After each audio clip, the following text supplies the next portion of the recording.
not like Monday where we do a show and it all goes to garbage in 10 seconds anyway. That was ridiculous. Come on. There it is. What's going on, everybody? There we go. Wednesday, January 16th. Shit. 8 game slate? Yeah. Top of my head. I'll take it. Gets it right. Last night was interesting. I'm happy about it. Adam less so. It's an understatement. Yeah, well, we don't have to dig into the deets. But it went well. Alex Len did one of those crazy Alex Len games that happen when he plays a ton of time. And the Hawks hung 140 on the Thunder, so as you would expect. And then, we got the illustrious return of Jabari Parker to the Chicago Bulls, dropping 18 in 17 minutes. Fantastic. Adam, how you feeling for this Wednesday slate? Really excited to not ever think about the last 2 days ever again. Well, that should be easy to wipe January 14th and 15th off the map. Coast Campbell in chat. Josh, I saw you make a late run on Yahoo. Yeah, I was teetering on the edge, man. I need a little bit more out of Markin and need a little bit more out of the Bulls in general, but that's probably my own fault. I don't know what I could have switched it to in that game. I guess Jabari, but Markkanen was fine. I'll take it. It's a positive night for me. I can't be too mad. Housekeeping. NBA Strategy is the promo code. 50% off your first monthly package if you sign up using that code. One big word, NBA Strategy. You can pick any package you would like. You get 50% off the first month. If you pick an annual package, you don't get 50% off the year. So don't try to rook us like that. Won't work. And then, as usual, we're brought to you by Thrive Fantasy. I will drop the link in chat right now. It's bit.ly/Awesemo. You'll get $10 back on a $10 deposit, $20 on 100, and $50 on 200. It's a new DFS site where you pick player props, whether it's points, rebounds, assists, a combination of those. You pick 10 props out of a list of 20, and you get a certain amount of points, whether you pick the over or the under. At the end of the show, Adam and I will go through our 5 favorite props for the day.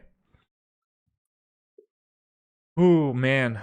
There is not a lot of value to be had right now on this slate. It's going to be tricky. Now, we've said this once before. It was about 48 hours ago. We said this slate looks really rough. There's not a lot of value. And then all of a sudden, 20 minutes after the show ended, there was value everywhere. And ultimately, a lot of it sucked. So hopefully we get on the right side of that this time. Yeah, that would be good. I'd prefer to not have an overabundance of Gordon Hayward and his 3 real points, which I don't understand. That might go down in the list for me as like spots that I liked so much that ultimately bombed. Like to me, that one hurts me worse than my DeRozan fade when he broke the scoring record for the Raptors. Because this one just I didn't get it. He's broken somehow. Well, I mean, I know how. It's his ankle. Yeah, there's video of it. You can hear it. Yeah.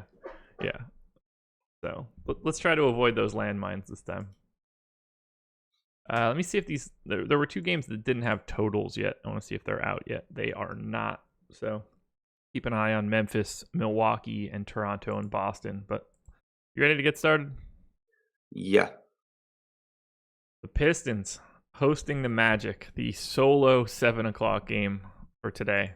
What a great way to start it off. 105.25 implied total for the Pistons, 101.75 for the Magic. We'll start on the Detroit side. As per usual, we'll start with Drummond and Blake. And I don't really have any interest in either of these guys. You can always talk me into Drummond on FanDuel or Yahoo, but FanDuel in particular, because of the one center option, it changes the way that I need to approach it. But I don't see this as terribly appealing for either one of these guys.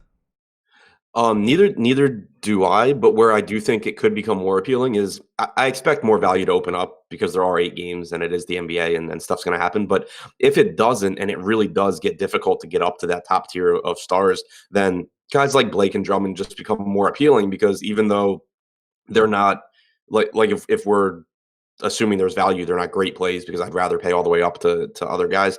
But they at least in this like $9,000 price range give you that 60-point upside, which is relatively difficult to come by. So they're guys where right now I don't plan on rostering them much, but if this slate really does end up just not having value, then I think I probably end up on them a little bit more. If I sort everybody at power forward by salary for FanDuel, from Anthony Davis at 13.7 to Al-Farouq Amino at 5,900. The only, even honestly, if I'm being honest, to Maxi Kleber at 4,600. If I throw out Rondé Hollis Jefferson just coming back and getting whatever minutes he gets, Blake's chances of being in the top 5 value power forward are the lowest of all of them. Wow. Yeah, I mean he's only 9,200 on DraftKings. Yeah, it's just craziness. I mean, he's 9,700 on FanDuel. To pay that is just craziness to me. I mean, if you want to play, like, what do you think of Ish Smith on DK for 3,300? Like, that's the sort of like stuff we have to mine out today as of right now. I mean, he played 18 minutes in his first game back. He did not. Let me see. Speaking of guys not playing a lot of minutes, the lineup that I had that was pretty solid on Yahoo last night had Tyreek Evans going for like 27 fantasy points in 12 minutes or something stupid. I didn't realize he only played 12. I did notice he was in. I'm not even going to say it was a good lineup because it wasn't, but one of my better DraftKings lineups. Yeah. So I saw his score. I didn't realize he only played 12 minutes. But yeah, so the concerning thing for me with Ish is even more so than that he only played 18 minutes. He didn't play any minutes alongside Jackson, and that's kind of what we need to be happening for him to get to that consistent, 23 or 24 minute mark.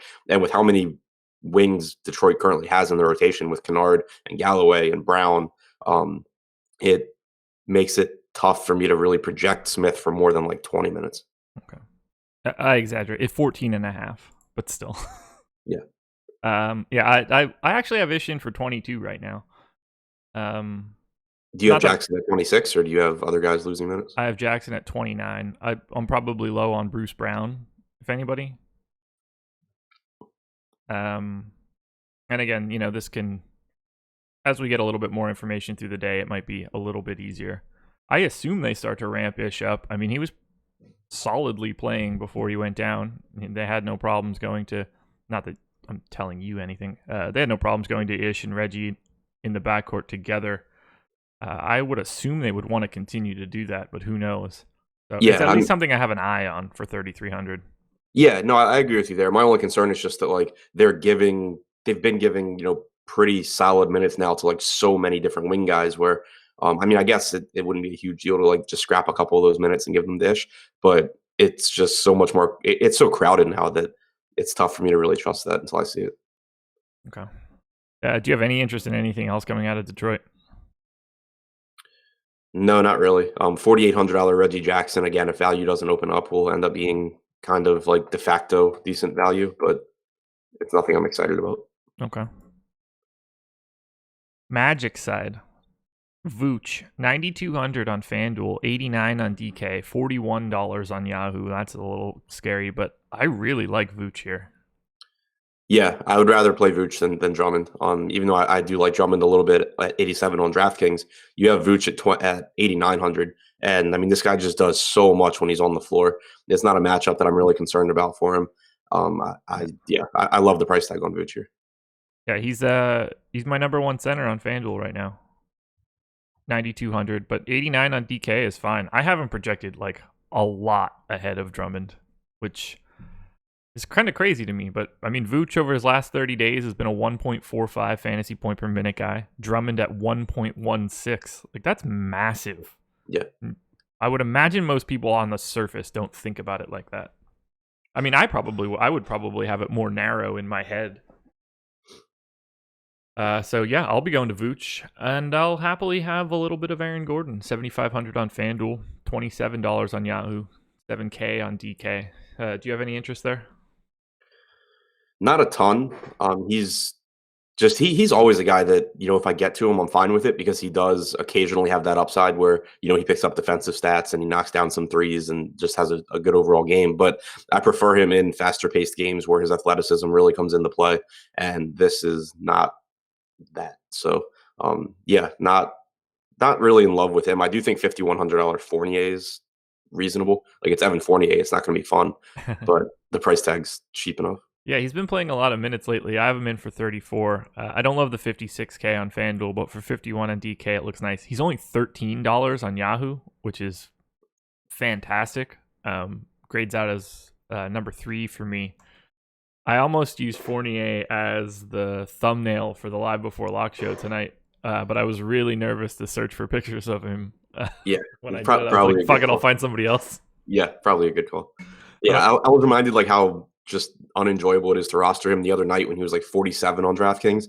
I ended up with him in like 30% of my lineups. He did well, but still, like, even though he ended up doing well, the entire night I'd pull up a lineup and just be like, God damn it, why is Fournier in every lineup that I'm opening?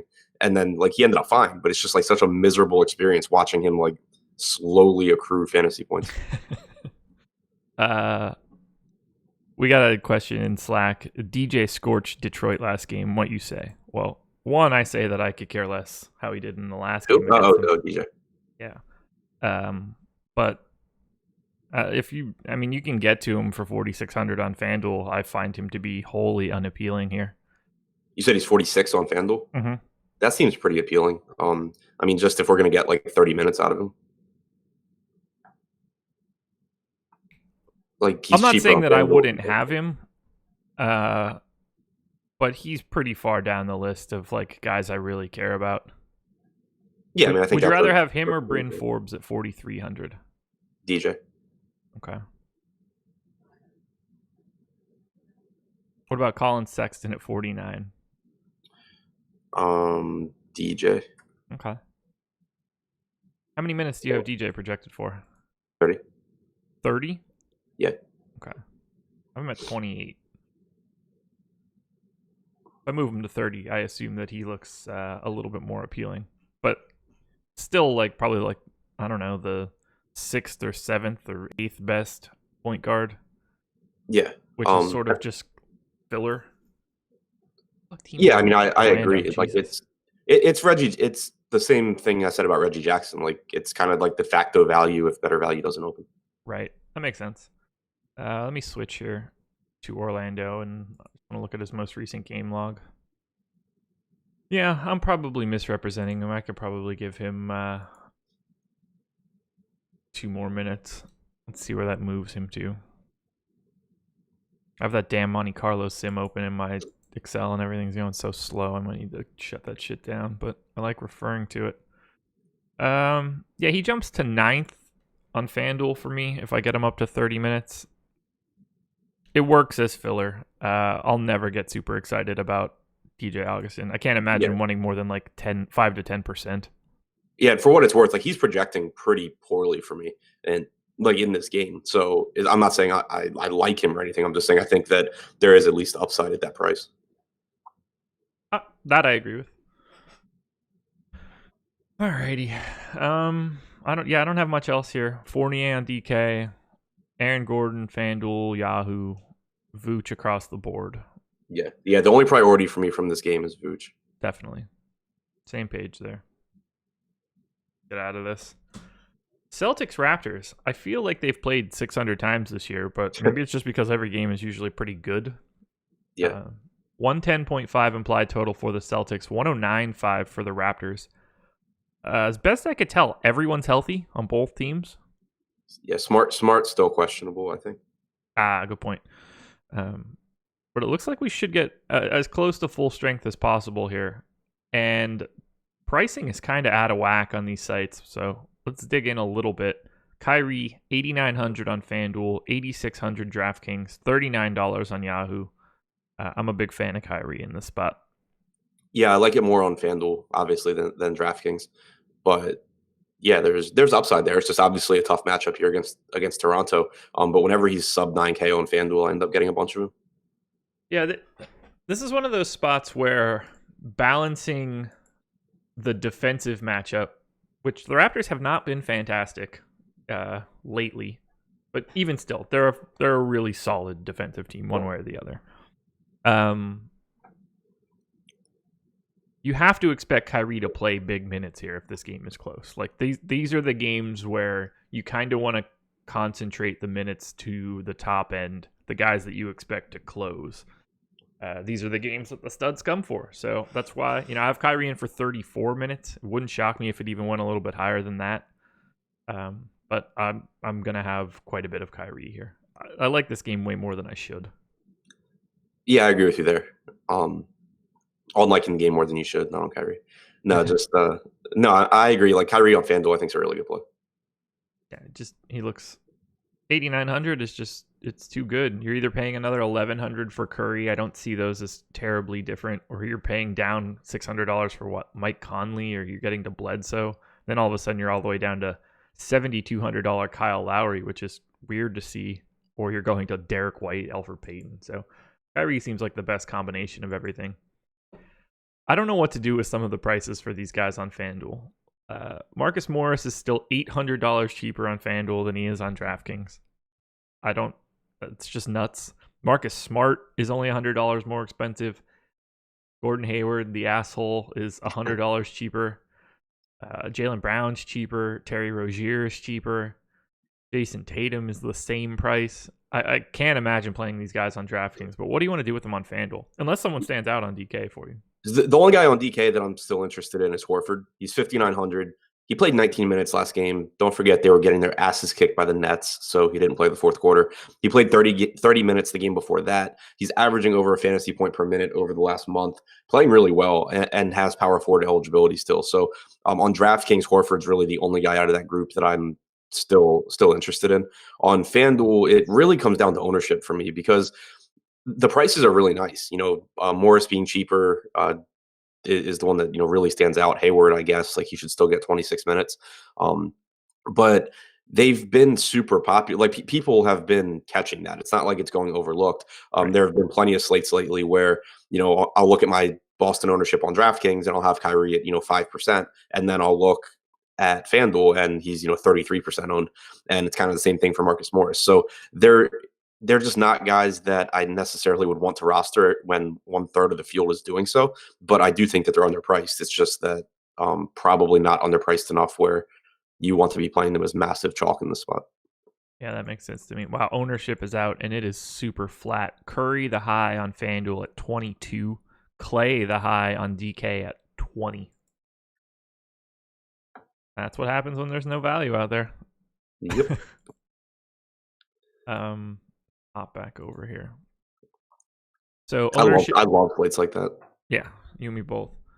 Ownership on FanDuel for these Boston guys. Marcus Morris is at 12%. Kyrie is at 14%. Everybody else is in the single digits. Horford at 10% on DraftKings. I have Horford in for 28 minutes. Yeah, I'll have him at 30. I'd be comfortable going to 30.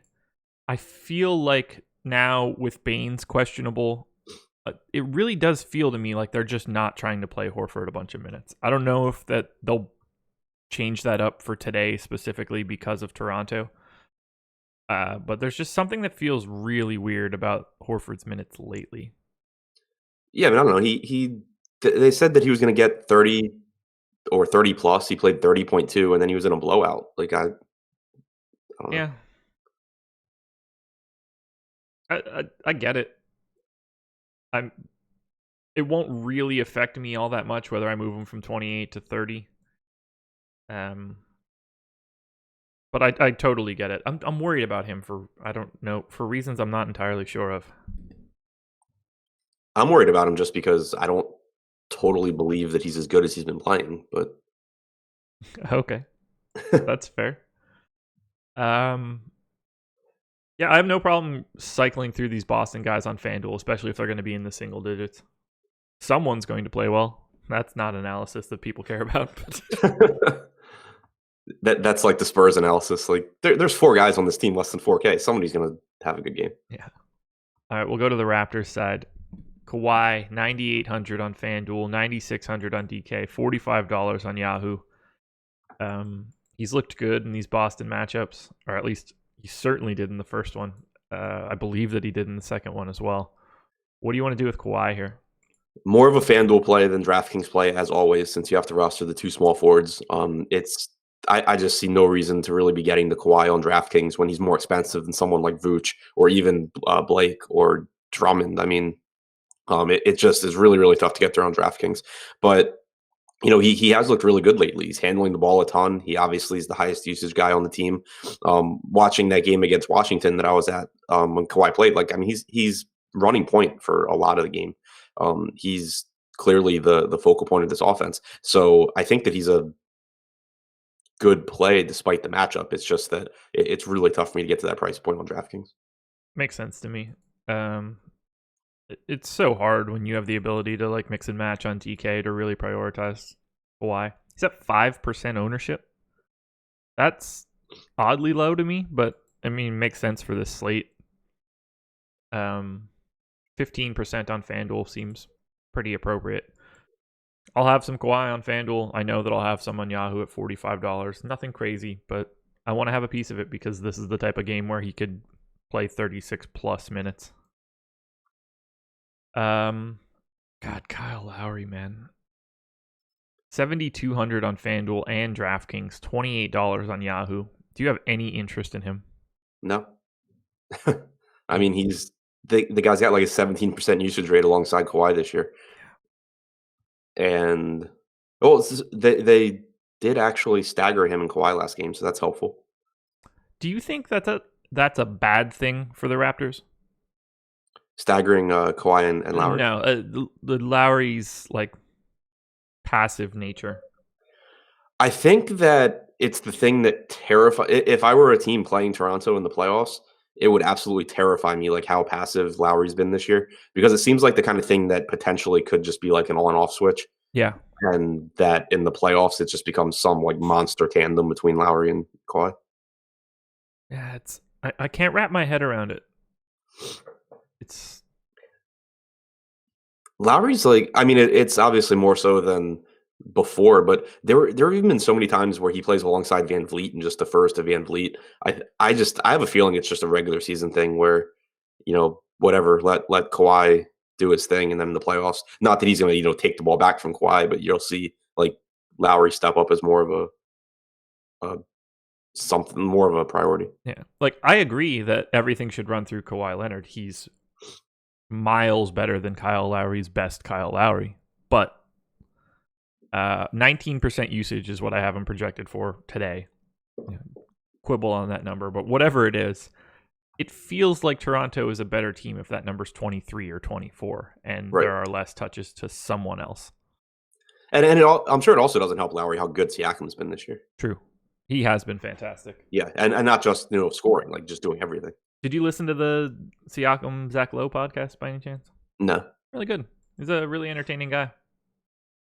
Yeah, I'll have to listen to it. I was surprised how like outgoing he was. I didn't really get that vibe from him, but it was a fun listen. And Zach Lowe loved him, so it was even more fun.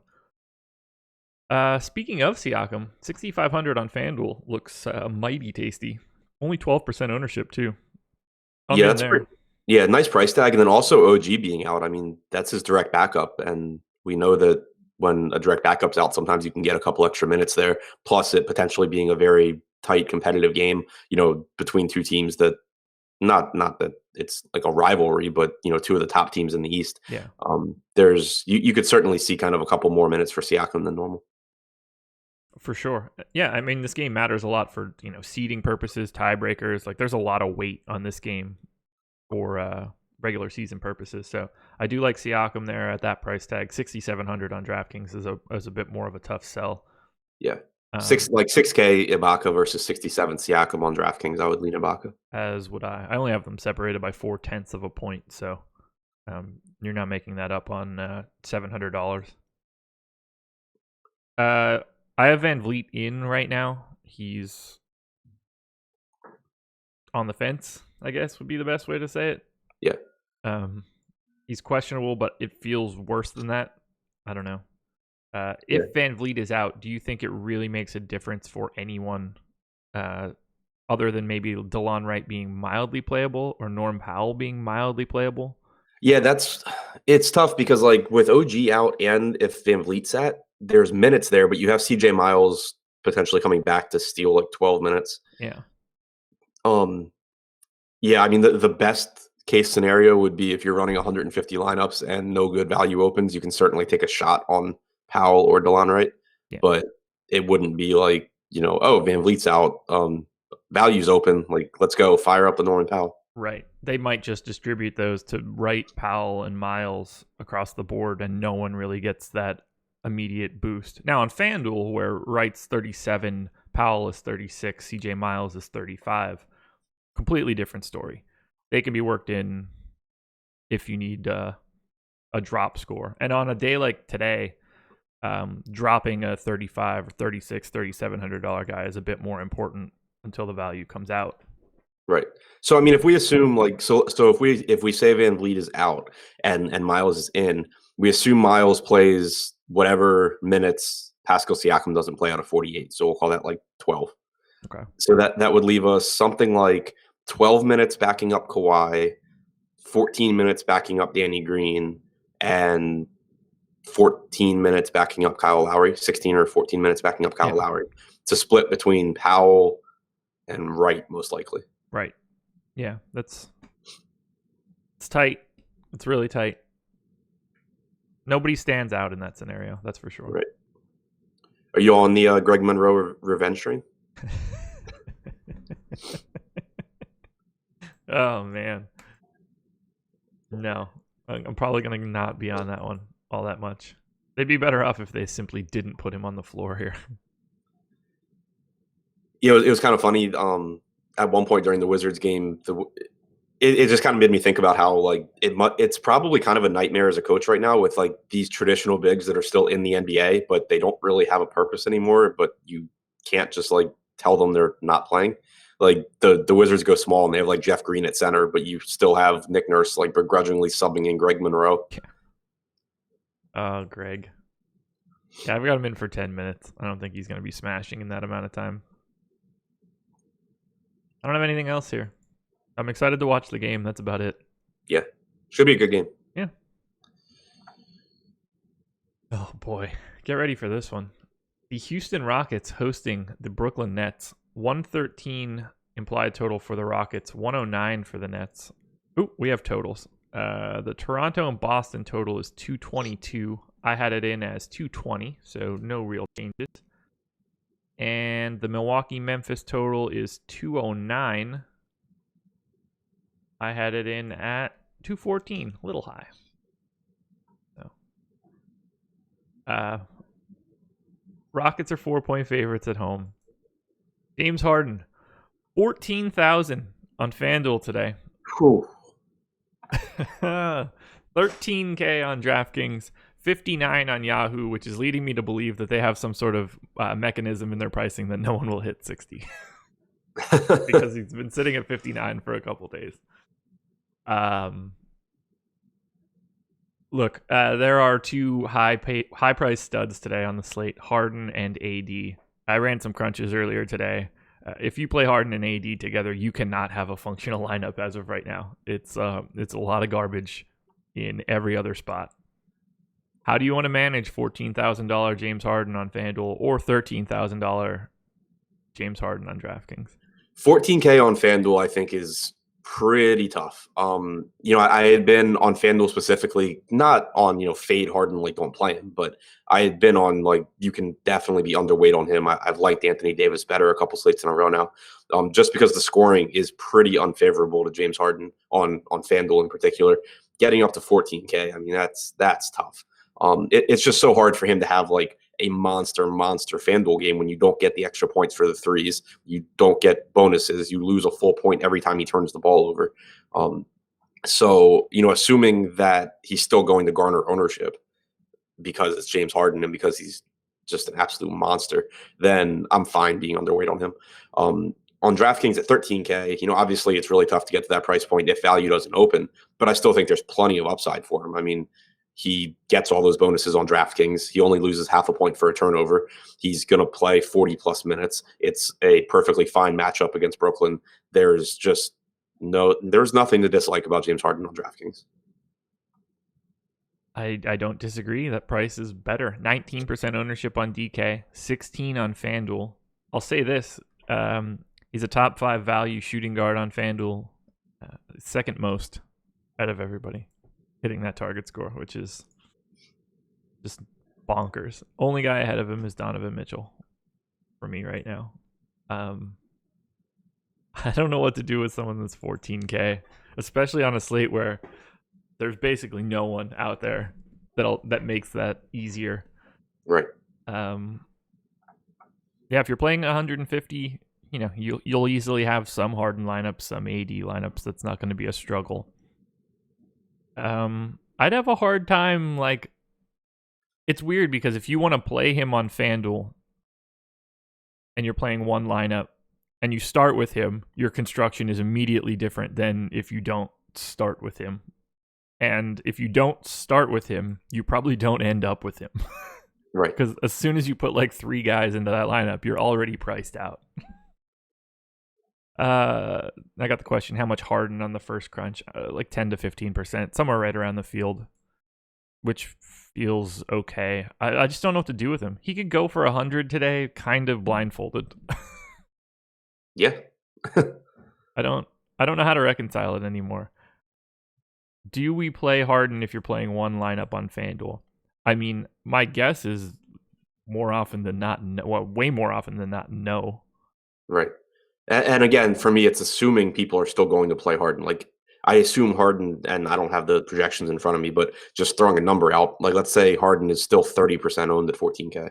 16 on FanDuel. Okay, that 19 on DK. That becomes a lot more interesting. But still, my first assumption is just no, because the raw points matter, but it is a full, or not full, but it is an 8-game slate where there are some other good plays. I don't know that forcing him in at 14K is something you have to do on FanDuel. Yeah, I agree. It's really hard to analyze or talk about. It's so lineup specific. It changes everything as soon as you put him in that individual lineup. That look, if I were playing a 3 max, I'd probably have him in one of 3.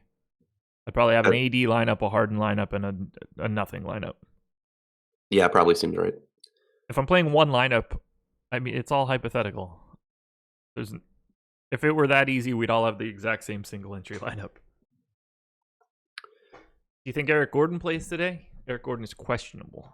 Yeah, I'm more interested if that matters. But yeah, well, it does now because Daniel House is no longer with the team. Yeah, that there's value here if Gordon doesn't play. I mean, there's value anyway, but we'll get to that.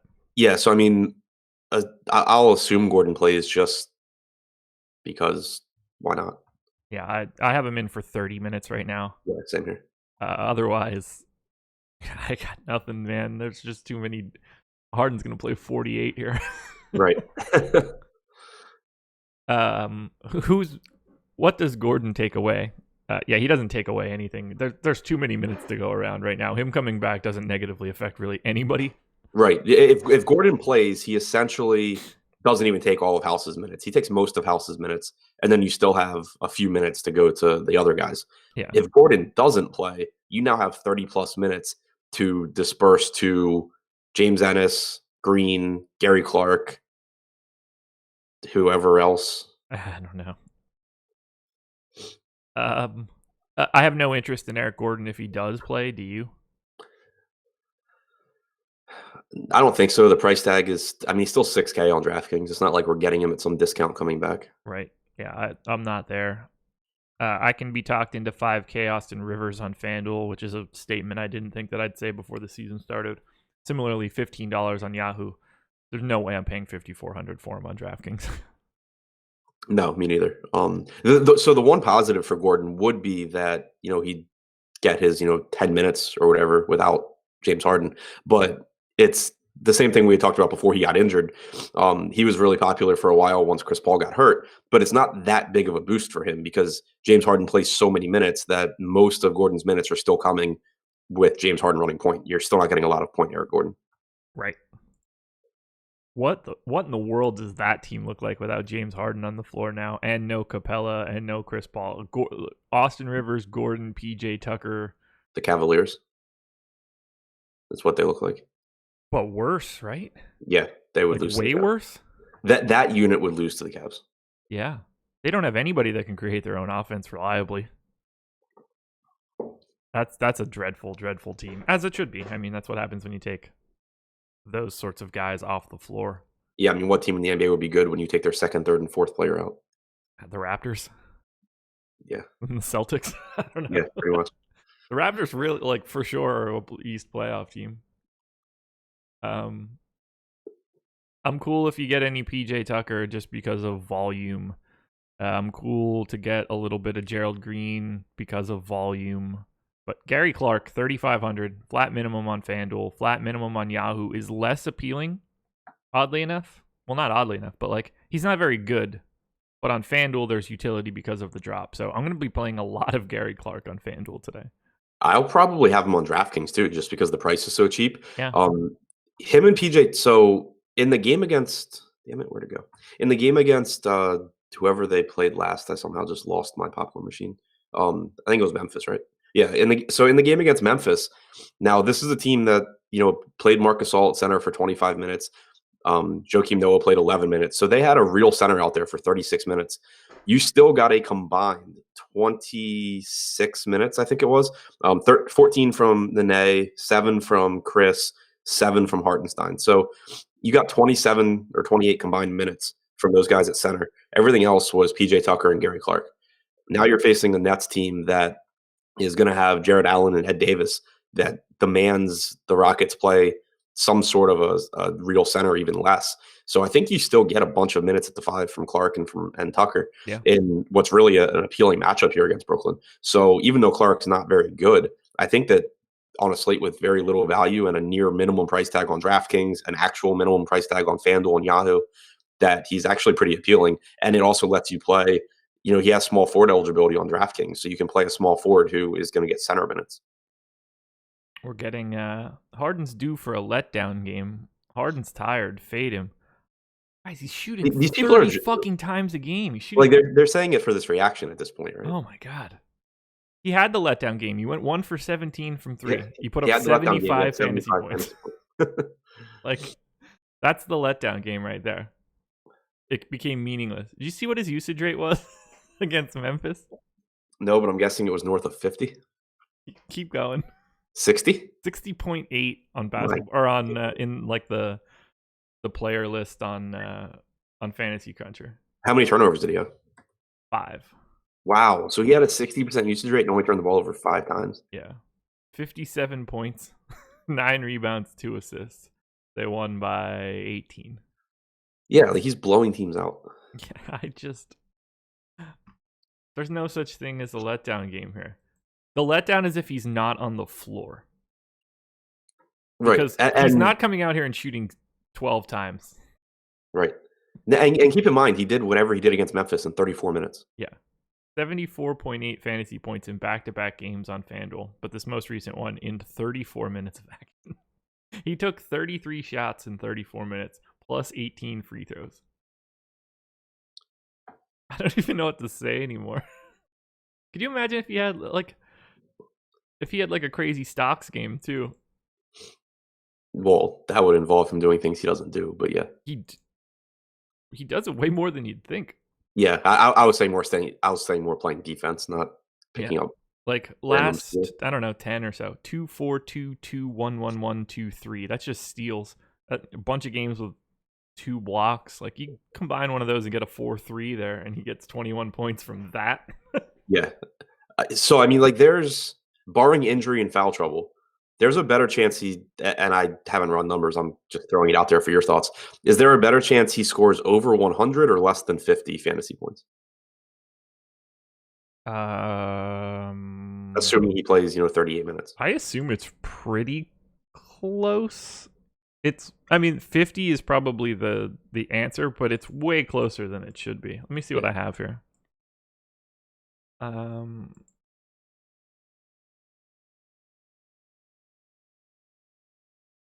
See. Greater than or equal to 100. Let's see if I get him there at all.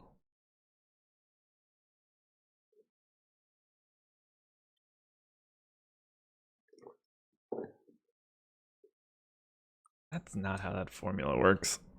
I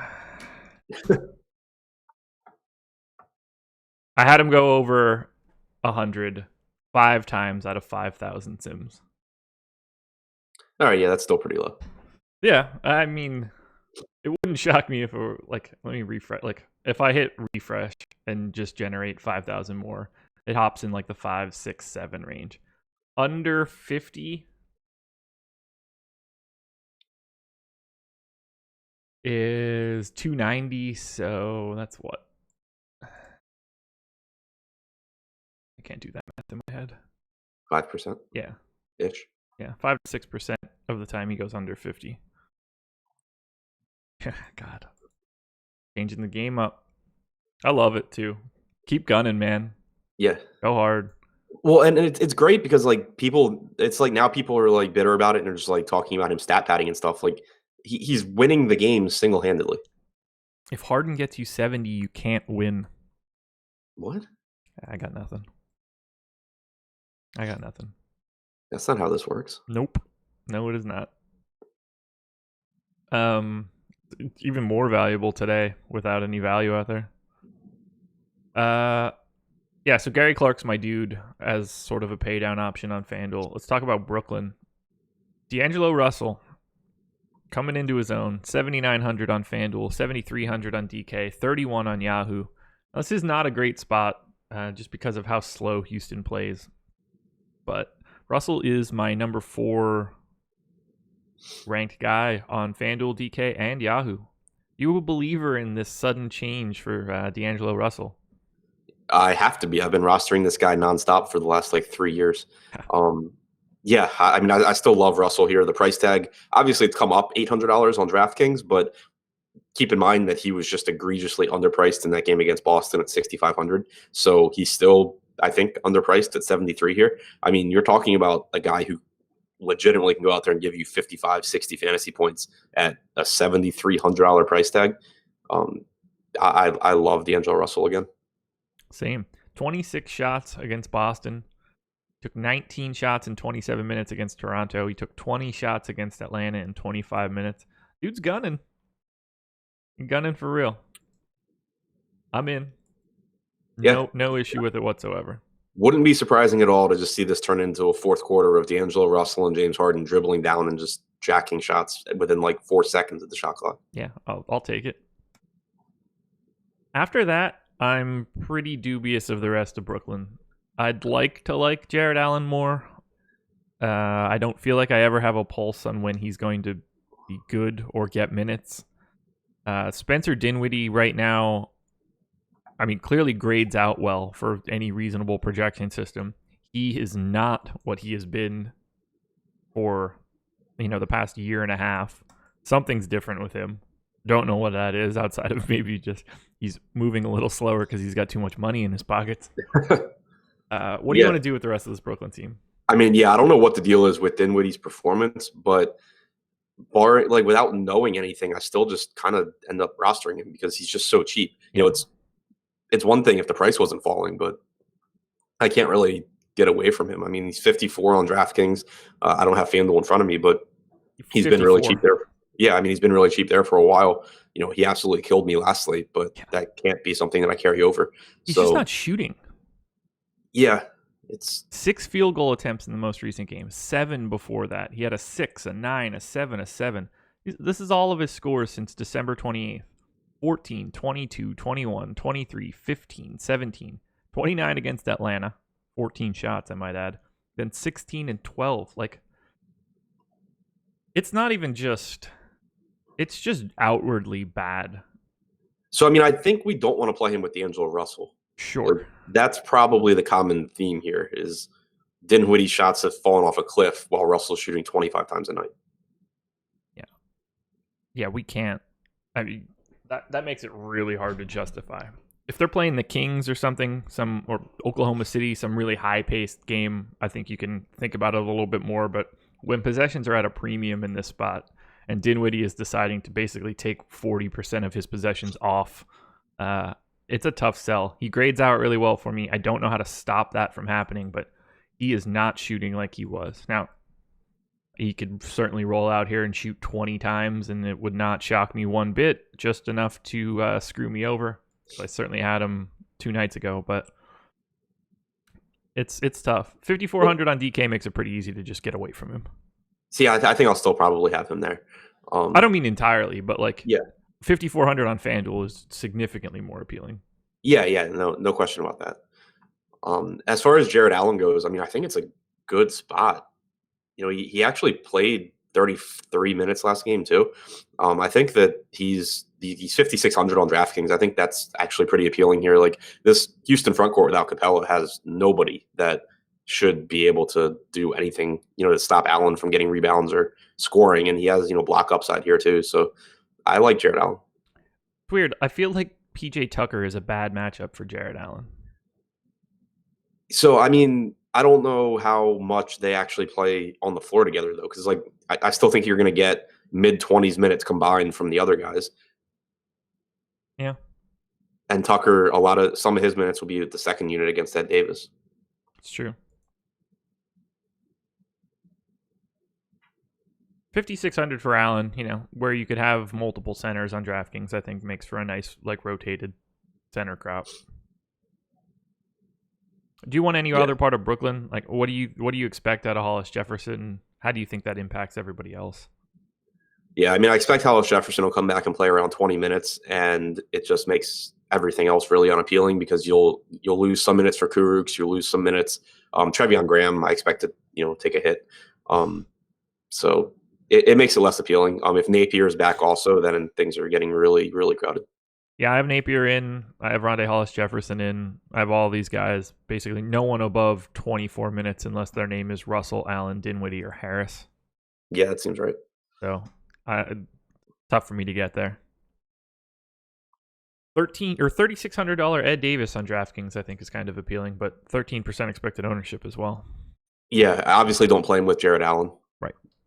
Yeah, so I mean, like, last game, Davis only played 14 and a half minutes because Allen played 13 or played 33. If Allen were to get back to like 26 minutes, then you're looking at a really appealing, you know, 22 minutes out of Ed Davis. But it's completely dependent on Jared Allen. There you go.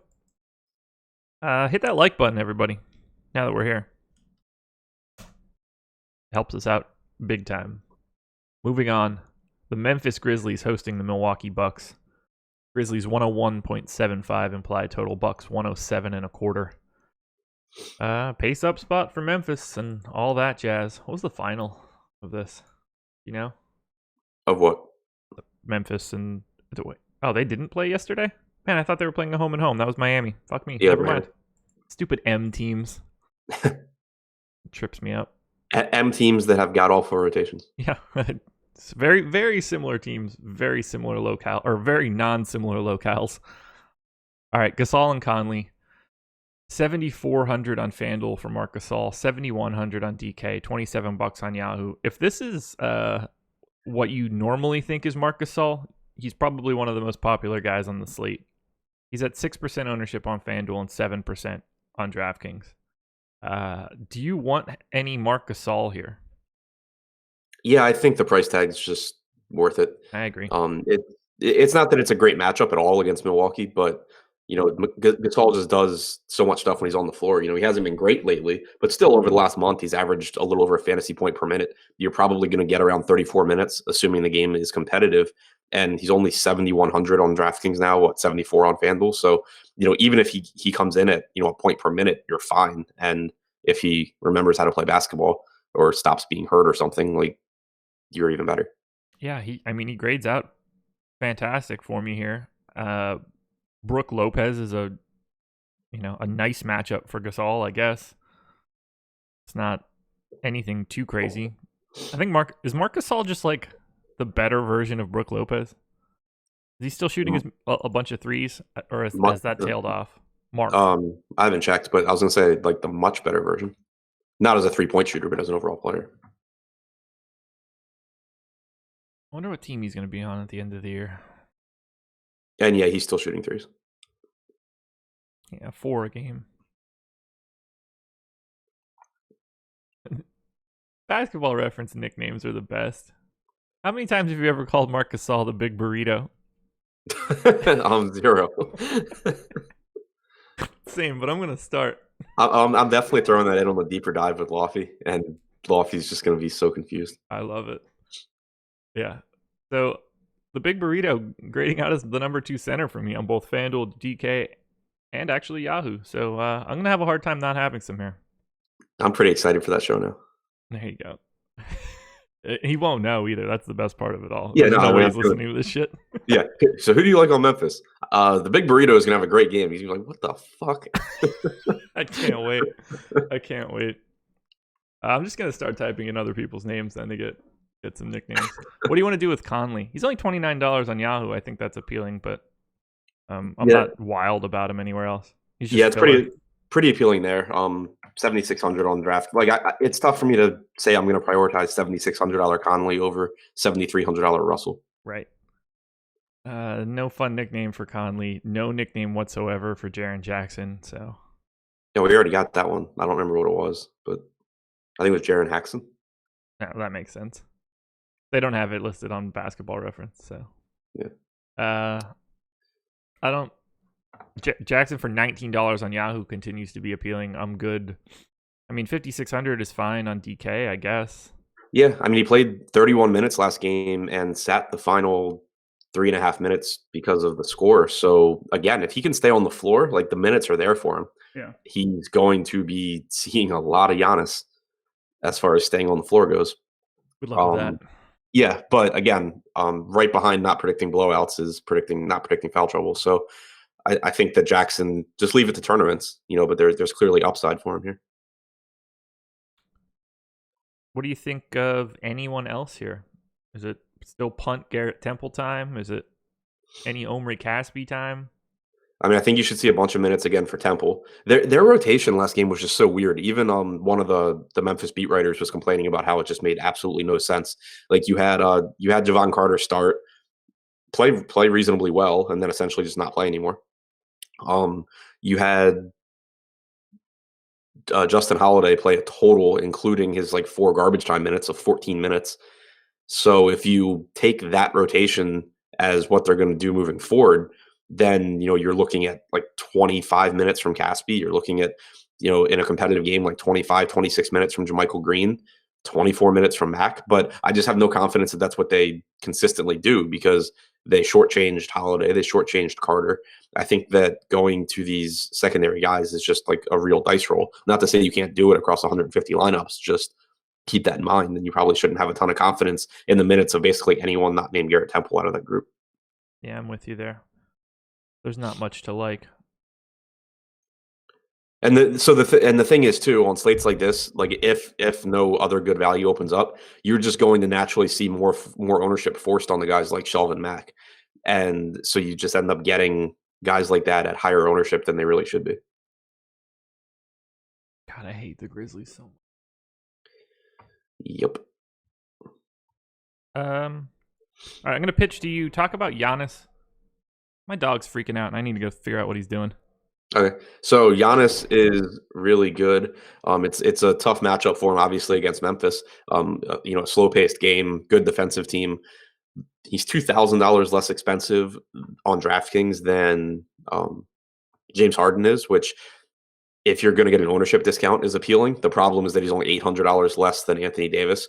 So it's still really tough to prioritize Giannis, especially because, even though he's been playing more minutes in competitive games, you're still talking most likely about 36 or 37 minutes for him, whereas you're going to get a couple of more minutes for Harden and for Davis, assuming their games stay competitive. You're getting them averaging more fantasy points per minute and in better matchups. So it's still just really, really tough to prioritize Giannis as good as he is here, unless you're getting some kind of crazy ownership discount, which I kind of doubt to be the case, since Harden's price tag's gotten so much more expensive. And since, Davis is on the slate as well, I expect ownership to kind of be flattened out a little bit. I'm back. You're back? Cool. Yeah, I'm back. Where'd you land? Cliff notes. He's on the same slate as Harden and Davis, and it makes it really tough. Yeah, he's not grading out all that well. He's still Giannis, but Yeah. just not the same. If like, because like I was looking at DraftKings pricing as I talked about it, but so like if Davis were, we have Harden at 13K. If Davis were like 12.8 and you had Giannis at 11, then it would start, assuming that he's still lower owned than those guys, it would start being appealing. But having Davis for only $800 more expensive makes it really tough, I think. What do you think of Giannis at 3% on DK if that holds? What's Davis? Great question. So you said Harden was 16, Giannis is 3. Harden 19. Harden 19, Giannis 3. Davis 12. I would lean Davis. I mean, it's like I don't know that Davis is 4 times as likely to outscore Giannis, but at 12%, it's still that 88% of the field doesn't have Anthony Davis, and I'd rather just get a lot of him. Agreed. I will have very little Giannis. Just not the spot for me. The other thing with Giannis too is that like if you're looking to get guys from Milwaukee, like you have nice price tags on Middleton and Bledsoe, so you can still, if for whatever reason you are looking to target them, you can still get shares of their offense without paying up for Giannis. Yeah, the pricing on Middleton and Bledsoe is super weird. Middleton is 7,100 on FanDuel and 6,900 on DK. Bledsoe is 7,700 on FanDuel, $600 more expensive, and he's 6,300 on DK, $600 less expensive than Chris Middleton. So yeah, that's odd. Go to Middleton on FanDuel and Eric Bledsoe on DraftKings if you need to pick one of each. Yep. I like them both, and I like Middleton for 29 on Yahoo. This is just really not a great spot. Memphis plays slow. This is a major pace down spot for the Bucks, and Memphis's defense is also really solid. There's just not a lot of fantasy points to go around here. Yep. You need pricing to save you here. I don't really have interest in anything else. Yeah, no, I mean, I'm with you. There's tournament upside on the Middleton and Bledsoe price tags, but it's, again, they're from like a medium projection standpoint, they're still not great plays. Yep. Same page. Moving on. Yes, please. Dallas Mavericks hosting the San Antonio Spurs in the Battle of Texas. 109.5 implied total for the Mavs, 108.5 for the Spurs. I guess we need to start with Dallas and the question: 1, does Dennis Smith Jr. play? 2, is Dennis Smith Jr. on the team by the time this game tips off? No, and maybe. You don't think he plays today? I don't think so. It would just be weird. I mean, he's basically he's got 1 foot out the door at this point, I think. Yeah. I have him in right now because I don't really know how else to do it. He's 4,500 on DK too. God, I hope he doesn't play. Yeah. So yeah, I have him in. Let's talk about who the benefactors are if he's out, because it sort of just makes other people less appealing if he is in. So what do you want to do with Dallas if Dennis Smith Jr. is out? Play Maxi Kleber. That's safe. 4,600 on FanDuel. Looking pretty nice considering it's the same exact price on DK. Yeah. And so, I mean, he even played 27 minutes against Golden State. That's the kind of spot where if he's going to lose minutes, you would expect it to happen. But it didn't even happen there. Against San Antonio, it should be easier for him to, play in that same 26 to 28 minute range. So he's a productive enough player when he's out there. He does a lot of things reasonably well from a fantasy standpoint. So, yeah, I think he would be pretty obvious value if Dennis Smith Jr. sits. There we go. What do you want to do with your boy Luka? 8,700 on FanDuel, 84 on DK, $39 on Yahoo. I love Luka. Me too. Yeah, I mean, the price tag is up there a little bit, but if Dennis Smith's out, you're still probably looking at 34, hopefully 34, maybe a little bit more from Luka. The minutes have fluctuated. He only played 32 against Golden State, but in prior games we'd seen him up over 34. So the assist percentage goes up. The usage rate has been through the roof with or without Dennis Smith Jr. over the last month. So I love Luka. Me too. He's number 1 for me on DK. He's just dirty. Yeah. Glad Atlanta doesn't have him. He would not be helpful at all. He would look terrible playing alongside Devin Booker in Phoenix. Craziness. No thank you for me on DeAndre. Harrison Barnes continues to get more and more minutes. He's just the most unsexy $5,900 or $5,700 guy you can take, but I always have to at least think about him. Or should I not do that? I mean, it's more of a FanDuel play, I think. Yeah, that's a good point. You have to play two of them there. So yeah. After that, we mentioned Maxey. Do you have any interest in anybody else? Do you punt with Jalen Brunson on FanDuel or anything like that? I don't. I mean, I assume he's the minimum on FanDuel. He is 3,700. Yeah, close enough. I think that's fine. I mean, he played 30 minutes last game. You do have to keep in mind that Wesley Matthews only played 23 and a half. So it's not a guarantee that you get another 30 out of Brunson. He's also not very productive when he plays, so you probably will be dropping that spot, but it's a perfectly fine, spot to do it with. On DraftKings, I don't really see the need to get I don't see the need at all to get the Brunson at 4,400. Wes Matthews is okay. I assume he probably plays more than 23 and a half minutes here. He's only 4,500. I would much rather play him than Jalen Brunson at the same price point. Oh, me too. Not close. Not close at all. That's probably it for Dallas. We'll head to San Antonio now. Rudy Gay should be back. We'll talk about Aldridge and DeRozan to start since they're the high-price guys, both in the 8s, both priced better on FanDuel, I believe, than they are on DraftKings. I'm cool having Aldridge and DeRozan. Neither are a terribly large priority, but I'll have a decent amount. Aldridge only 9% on FanDuel right now, 5% on DK. I assume we both like that. Yeah, and if Gay's back, it should force Aldridge into more center minutes. I would imagine he slides back down. So yeah, I like. That's Aldridge. Probably good since DeAndre Jordan has stopped trying to move on the floor. Yeah. Yes, I mean I like Aldridge. Where it gets kind of tough for me is on DraftKings. DeMar DeRozan is now less expensive than LaMarcus Aldridge. I know that DeRozan is coming off of several bad games, but also if you look at who he faced, 2 of those bad games were against Memphis. 1 was against OKC. Both against OKC, he sucked. 1 just happened to go to double overtime, so he got to 46 points. And then, a game against Charlotte that was really disappointing. But the minutes are still there. The usage is there in the mid to upper 20s. The price tag is just, I think, too cheap for DeRozan. There's no reason to expect him to continue to struggle. So I think that I like Aldridge. I also just really like DeRozan. I like them both. $33 for Aldridge on Yahoo, 34 for DeRozan on Yahoo. I like them both. I'll have them both. Similarly for FanDuel. And they're not really garnering all that much ownership, but then again, no one is. So I'm in.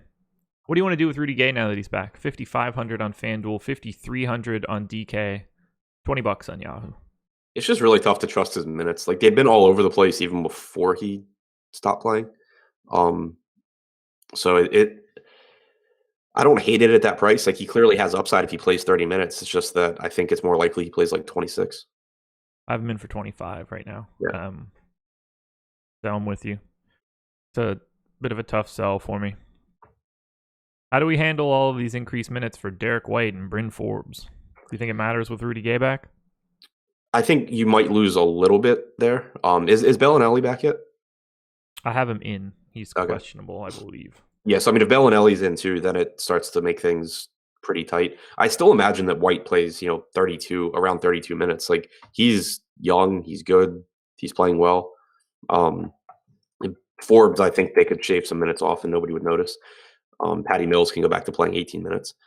So, and Bertans obviously loses minutes with Gay back. So I still think the minutes should be there for Derek White. He's been playing really well. If Gay's in the starting lineup, it does steal some usage from White. But, it's still a reasonable play. The price tag is high enough, though, that I would still rather play DeRozan. I'd rather play Aldridge. Same. I can't stop getting some Derek White, which is terrifying to me now that he's 6,100. But 19 on Yahoo, I like. Bryn Forbes, $12 on Yahoo. Those are both price tags that I'm willing to explore. I assume Bertans is now fully off the table. And then I don't ever know how to pick out a Bellinelli and Mills.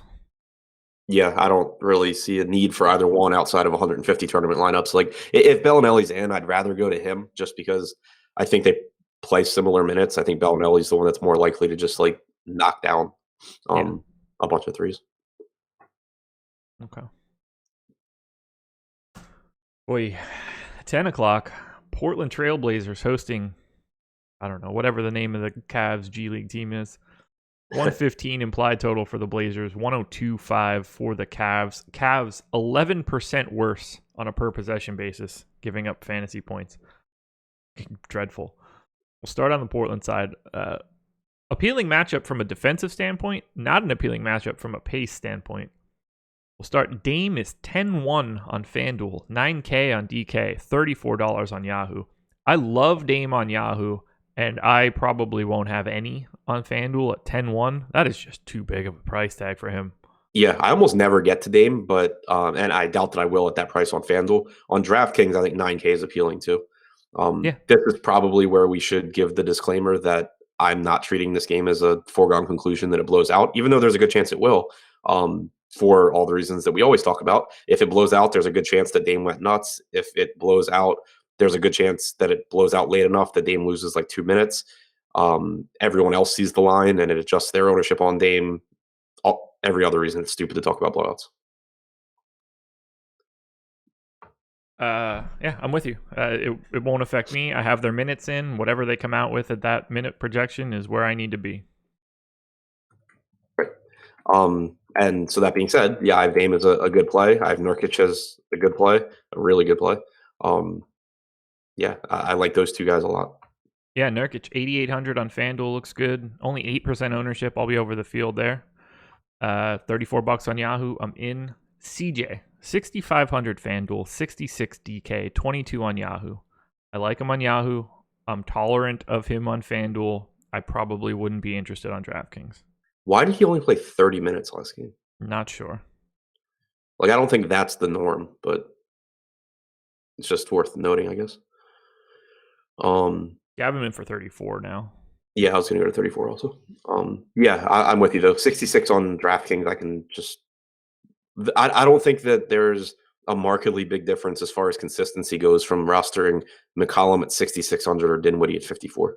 Did you know that Houston signed James Nunnally? I did not. Neither did I. So I guess he can eat some minutes. Yeah, there he is, right there. Didn't know they signed him. Okay. Good to know for later, I guess. It's not really affecting anything right now. We'll see if Eric Gordon is in or out. Yeah. Aminu, I guess, is okay. Yeah, I don't... This isn't the game that I want Aminu. I need a little bit more pace. Yeah, that's where I'm at too. I don't have any interest really in anything else for Portland. If Harkless plays, it's even less appealing. Who knows what he's doing at this point? Right. Sometimes he's around, sometimes he's not. Cleveland. Boy. This team is super dreadful. And yet, they keep popping up. Tristan Thompson, 6,400 on FanDuel, 62 on DK, $22 on Yahoo. Do you have any interest in Tristan Thompson here? Yeah, I mean, so I'm looking at Popcorn Machine. You have, actually, I do too, so never mind. I just wanted to double check because it's been wrong a lot lately, but it says he played 37 minutes last game. I'm almost positive that's true. Yeah, that's Fantasy Cruncher has the same thing. So, yeah, I mean, if he's back to playing 37 minutes, and it makes sense because we had seen in non-blowout games before him get up, 35, 36 minutes. It's just that they're normally in blowouts. I think that it's perfectly fine to go to Thompson here. I mean, he's been like the one good and relatively consistent producer on this team. So I do like Thompson. Okay. Yeah, he's just kind of there for me. If I have any interest in Thompson, it's cool because I expect him to be out there. And, they need a body to throw at Nurkic for sure. It could be Zizic, who knows? I don't know how to prioritize these guys. Like, what do you want to do with Colin Sexton for 4,400 on DraftKings?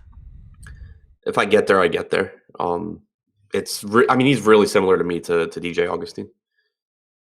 That's a good point. Yeah. What do you want to do with $13 Chetty Osman on Yahoo? Like, he should play a bunch of minutes. Right. He's just terrible. Like, not even talking basketball, just from a fantasy perspective. That's the sort of stuff that I want the value to come out for. Not necessarily to let me fit in more guys at 9K or higher, but to remove guys like Chetty from my player pool. Yep. But yeah, I mean, as of right now, like, grin and bear it with Chetty at that price. Yeah. I don't know if you want to go to Burks or Clarkson. I mean, they're priced where they should be. Just terrifying. Do you want anything else from Cleveland? I don't know what else to say. I'm trying to force it. Yeah, I mean, it's one of those with value how it breaks down right now. You're going to end up with some Sexton. You're going to end up with some Chetty. Whatever. Like, it's not that nobody's excited to play them. It's just what's there. Yeah, exactly. All right, 2 games left. Both appealing to me in different ways, but this one's probably the crown jewel. Golden State Warriors hosting the New Orleans Pelicans. 123 implied total for the Warriors, 117 for the Pels. So Warriors, only 6-point favorites at home. I think that's interesting. I would have expected a slightly higher number, but the Pels are healthy again, or at least healthy-ish. We'll start on Golden State's side. Pace up spot for the Warriors. 10-4 for Durant on FanDuel, 9,800 on DK, 43 on Yahoo. Curry is cheaper on FanDuel, more expensive on DK, $1 more on Yahoo. What do you want to do with Durant? I love the spot here. Yeah, I mean, I love the spot. Normally, I don't get to them all that often, but it's just, a really, really appealing spot. 9,800 for Durant on DraftKings is nice. Golden State not staggering them, but and also playing really well. So maybe we see that not be a thing. It certainly, we would expect that to affect their fantasy production, but I still think that in this particular spot against this fast-paced team that especially has really struggled to defend wings this year, I really like Durant. Curry is 10-1, which I think is fine. I think there's still, cheap enough guards on DraftKings that I don't know I'll end up getting to Curry as a priority. Yeah, 10-1 is less appealing. It's certainly not a price where you completely get away from him, but it's a bit more of a tough sell. Durant and Curry are both number 2 for me at point guard and small forward respectively on FanDuel. Durant's number 2 on DK. He's number 1 for me on Yahoo. Durant, probably one of my favorite plays of the day. Only 21% expected ownership on FanDuel, which I think is kind of appealing. I could see that being the natural pivot point to not being able to afford, Harden and AD. But I mean, this game should just be chock full of fantasy points. Yeah, for sure. I like both of those guys. I continue to like Draymond Green, 7K on FanDuel, 6,400 on DK, $26 on Yahoo. I just wish the dude could shoot. That would be helpful. But yeah, I mean, the price tag's nice for the pace in this game. And especially if this does end up being a slate where we kind of have to end up in the mid-range, he's more valuable on a slate like that than, obviously in a Stars and Scrubs slate. Draymond dropped 13 dimes yesterday. Oh. He also had 4 points. Last 4 games, 4-4-2-2. He is 4-17 over the past 4 games. That's pretty awful. That is some kind of dog shit. Oh my God. Does Draymond have any fun nicknames? Probably. I mean, nothing as good as the not sure if Basketball Monster can repeat them, but Day, the Dancing Bear, and Dre, which Dre is not a nickname. But the Dancing Bear, I feel like I'm not allowed to say that one out loud, but I don't know. I'll play some Draymond for sure. And then Clay, 7,400 on FanDuel. Not that appealing for me. 6,500 on DraftKings. I see why he's the chalk of the day. 27 on Yahoo. I feel like following Klay Thompson chalk is a terrifying proposition. It really is. He's like the prototypical guy that you should probably roster when people aren't. We also said that about, or I said that about Trae Young yesterday, and it worked out beautifully. So keep that in mind. But yeah. The only reason I liked Trae was the fact that I thought that he could get an extra minute or two with Lin being out, and that sort of worked out perfectly. But I don't disagree with what you're saying. Yeah, no, I was right there as far as the minutes on Trae too. It was just like it's 40% on Trae Young. Yeah, I'd have a hard time wanting to be with the field here at 20% Klay, but I certainly understand it. Right, and the reason that we say that is because it's not like Klay is going out there and racking up assists or rebounds. He's going out there and for him to have a good game, he needs to be scoring. And there's just so many different worlds where Steph takes this game over and Durant takes this game over. Klay's not making shots. Something else happens where, Klay just is mediocre. Like there's obvious upside in this matchup for Klay Thompson. It's just that he's a scoring dependent player, and scoring dependent players at high ownership fail more frequently than players who contribute a bunch of different ways. Yeah. And like Klay's shooting woes or whatever they are don't really factor into anything for me. I have, a giant box score database. Every day gets a little bit less decayed. So like it's not as if I have him as some like terrible shooter or I have him locked in as like a good shooter. He's just, the amalgamation of what he has been for his career. So I'm going to have a hard time wanting to pay that much, and 7,400 on FanDuel, I think there are just better options. Great game. You can't ask for a much better scenario, but that's it for me. And I'm not touching any other part of the Warriors. Are you? I think Kevon Looney at 4,100 with power forward eligibility on DraftKings is relatively nice, given the state of value on this slate right now. Yeah, I agree. Easy way to work that in. Iggy's not the end of the world either.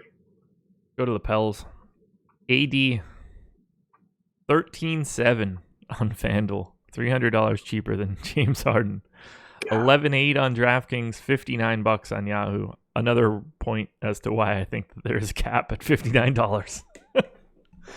I mean, AD has to be more appealing on DraftKings, right? Just because of the price? I still have Harden better. Really? $1,200 gap, too. Okay. Wait, what would you prefer on FanDuel, Harden or AD? Whenever they're similarly priced both in good matchups, I prefer AD just because of the scoring. Agreed. This one's brutal, man. I'm in for AD, though. 9% expected ownership on FanDuel, 12 on DraftKings. I feel like I just naturally get more than that. Yeah. Yes, I mean, I have them for like 64 DraftKings points, which obviously at 11-8 is going to get me a good amount of Davis. I would think. That is a healthy price tag, though. Whew. Yeah, I'm pulling up FanDuel now just to make sure that I actually have Davis as a better play. No, I actually have Harden. Huh. That's weird. That hadn't been happening much lately. Craziness. What do we want to do with the rest of the Pels? AD is what he is, and he, right. You know what you're getting there. But we have Drew Holiday, Julius Randle, Nico, Elfrid Payton to talk about. Holiday 8,600, 8,200, $35. He's just kind of, I'll take what I can get. Yeah, I mean, played really well against the Clippers. Early started out really well, kind of died in the second half. But he loses some assist opportunities with Elf back. The price tags come down a little bit, so if I get there, I get there. But still, from guys on this team, I think just not really the most appealing. Yeah. Randall, 7,800 on FanDuel, 75 on DK, 32 on Yahoo. Does he have power forward center on DK? Yes, he does. Okay. I like Randall here. Yeah, so do I. Played 33 minutes last game. I think 32 the game before that. He's been in that 32 to 34 range since Nico came back. One potential issue is this is not a game where I expect to see much, if any, Anthony Davis, Julius Randle, and Nico lineups. So potentially you could see Randle lose some minutes. but I still think that more often than not, Nico's the one losing minutes. Okay. Fred VanVleet will play today.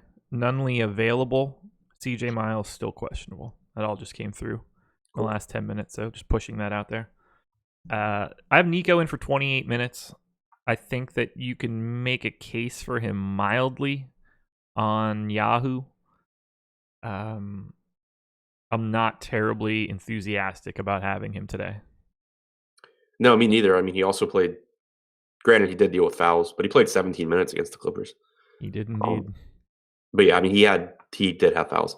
But yeah, I think that it's not somewhere I'll end up getting to with much frequency.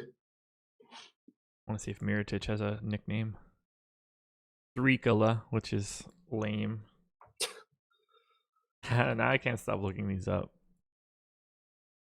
Nothing for Randall. Just depressing. Blew our wad on Big Burrito. Yeah. Yeah. I need to not forget that before the show. I'll remind you. All right. Elfrid Payton, 5,600 on FanDuel, 57 on DK, 20 on Yahoo. I really, really like Elfrid Payton on FanDuel today if you have to play 2-point cards.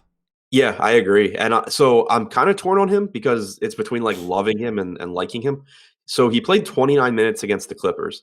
And I had said a couple times before that his minutes totals were kind of depressed since coming back from injury as a result of the Pels being involved in a lot of blowouts. He played 29 minutes in that game. He didn't step on the floor in the fourth quarter until there were like 30 seconds left. We saw the Pelicans close with Darius Miller over Payton, which was really weird, I think, especially because the Pels were winning. So it's not like they needed, Miller's 3-point shooting out there. So that's certainly something that concerns me. But at the same time, it also means that there is even more upside because if Payton plays even 4 or 5 minutes in the fourth quarter, you're looking at him getting up to, 34 minutes. Yeah, I have him in for 28 right now, and he's still like a fantastic value for me. So any additional minutes that I give him is just gravy. Yeah. I got 2 nicknames for Klay Thompson that aren't the worst. What's that? The first one would be Big Smokey. All right. Not sure I've heard that one. And The Electrician. All right. I don't know what Basketball Reference is doing, but I fucking love it. I'm gonna go through these. I don't even know. I don't even know what to say to that. That's outstanding. Do you want to touch on anybody else from the Pels? No. Okay. 9% expected ownership to Eton Moore right now, I think is interesting. Oh, God. All right, final game.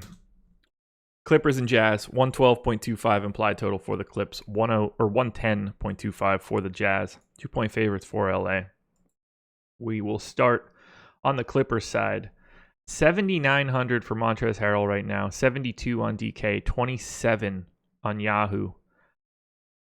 The minutes appear to be back. He appears to be back. How do you want to manage him right now? He still makes me nervous. Yeah, I mean, the price tag's starting to get up there, but if we're going to get 30-plus minutes out of him, he's just so good on a permanent basis. Obviously a pretty brutal matchup here. We did see – I'm still not really concerned about the minutes because we did see him play like 33 or 34 against Andre Drummond. If he can do that against Drummond, I don't see why he's not against Gobert. So I do, as much as I can, trust the minutes here in the Stock Rivers rotation. I do like the minutes. I have him grading out as a good play on DraftKings at 7,200 with power forward eligibility. It's scary, but I still think that I'll probably get to a decent amount of Harrell. Okay. Yeah, 16% ownership on FanDuel, 14 on DK. I would guess that I'm under the field on him, but I'm nervous about it because he's just been filling up the stat sheet again. Yeah. How do you want to break the ties on Tobias Harris and Gallinari? I almost always take the cheaper one. It is worth pointing out that Harris has been playing a couple more minutes. Like I think it's easier for him to reach 36 minutes than for Gallo. But they're both similar players in terms of per minute production. They're similar players in terms of upside, similar players in terms of everything really. So normally lean the cheaper one. Gallo being a small forward on FanDuel makes him a little bit more appealing too. Yeah, I agree. Any interest in Lou Will, who appears to be getting more and more minutes, and only 6,100 on DraftKings? I think he's decent. I like Harrell a little bit more, Okay. but yeah, whatever Lou will I get is fine. It's just not a super appealing spot. Yeah. Pat Bev has an interesting nickname. Not that it's like funny or anything, but it's Mr. 94 feet, which I understand. He's picking up people the length of the court. Yeah. I pictured him as a person with 94 feet, which made me laugh significantly harder. It's the dumbest shit ever. I get it. I get it. I don't deserve to be on this show any longer. But picture a person. Speaking with of that, did you see his tweet to Cody Parkey after he missed the kick? No, I didn't. Oh, he tweeted something like he named, I guess, like 3 popular places to go eat after the game in Chicago. It was like, you better not show up at any of these places today. And then I don't remember. There was another Chicago athlete that it might have been Portis. Like responded and was like, "Bro, you just told the man he can't even eat dinner." And Pat Bev was like, "Man, he better be ordering in tonight." Did you see Embiid last night? No. Let me make sure I get the quote right. He went at the Wolves a little bit. Be fantastic. He said, "It was an honor to be part of the third stringers and get a win against real NBA starters." That's great. Fantastic. Anybody else standing out for you for the Clips? No. All right. Utah. Have to talk about them, and I think there's a lot to like here. Rudy Gobert is 9,900 on FanDuel, 8,500 on DraftKings, 37 on Yahoo. I like me some Rudy Gobert here. Yeah, me too, especially at 85 on DraftKings. The minutes are through the roof right now. He played 36 against Detroit, 39 the game before that. I'm projecting him for 36, but there's just upside for more, which is really, really nice. He's been super productive even without the injuries. Injuries don't hurt either, though. It's just, I think, a really, really good spot for Gobert in one of my favorite matchups as far as taking centers against the Clips. Yeah, it looks pretty tasty. Which nickname do you like most for Rudy Gobert? The Gobert Report, Gobzilla, the French Rejection, or the Stifle Tower? Stifle Tower is the one I'd heard. Yeah.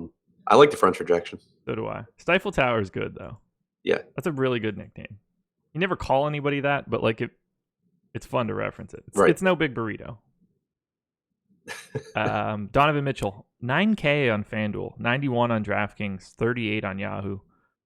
Am I crazy to just still want to jam him in? No, I mean, I still think he's a good play. I think that the price tag's getting to where it should be, but it's an appealing matchup against the Clips. It's huge minutes. It's still, an increase in ball handling for him. So, Would you rather play James Harden at shooting guard on FanDuel or Donovan Mitchell? You said Mitchell was 9K? Yeah, they're separated by $5,000. I would lean Mitchell. Yeah, so would I. It's not an indictment on anything, but at some point in time, price just becomes really difficult. I think you build a much better lineup with Mitchell. Yep. If Harden goes for 100, you just shrug. I'll probably have a little bit of Royce O'Neal on FanDuel at 4,600, and I'll hate myself for it. Otherwise, there's not a ton else here from the Jazz. Would you punt with Grayson Allen? I was considering Grayson Allen, where you can drop him. I mean, he played 20 minutes last game. It's a nice spot.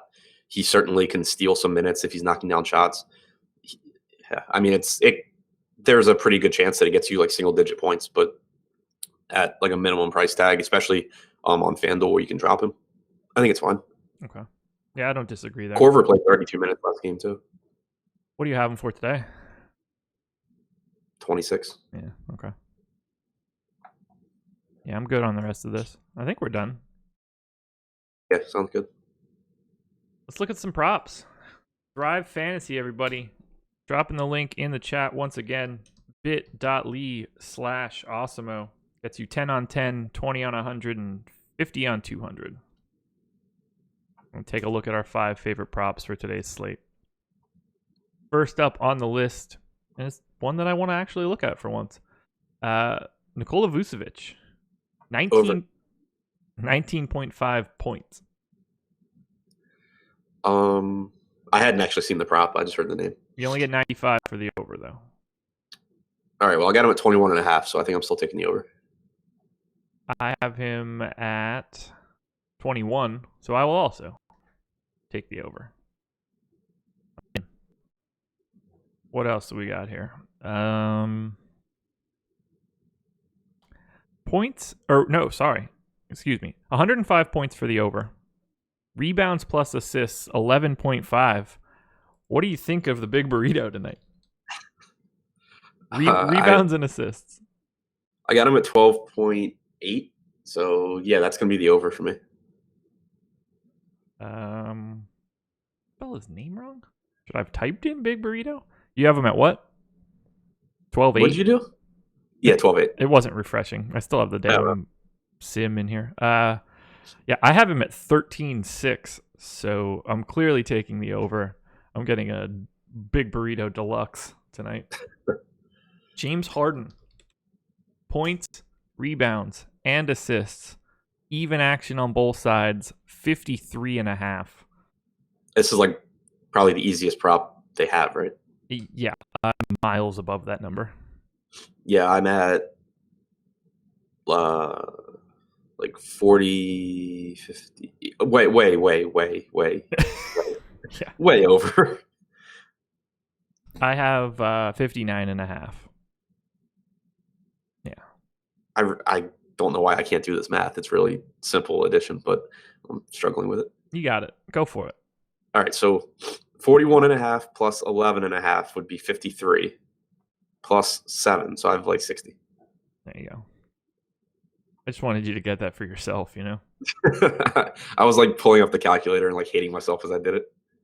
We'll take a look at another stud for today. Kevin Durant, 36.5 points plus rebounds. And you get an extra 5 points for the over. That's a good 36.5 points plus rebounds? Yep. I have 36.7. I have 37.3. So I'm taking the over because of the points, but that one's tight. Yeah. Do you have one that stands out to you? There was the Anthony Davis, 46.5 points plus rebounds plus assists, 105 points for the under. Ooh. Points, rebounds, and assists. 105 for the under. I have him at 50, so I think I'd still have to take the over. I have him at 44.6, so I'm taking the under. That's not what I expected to happen.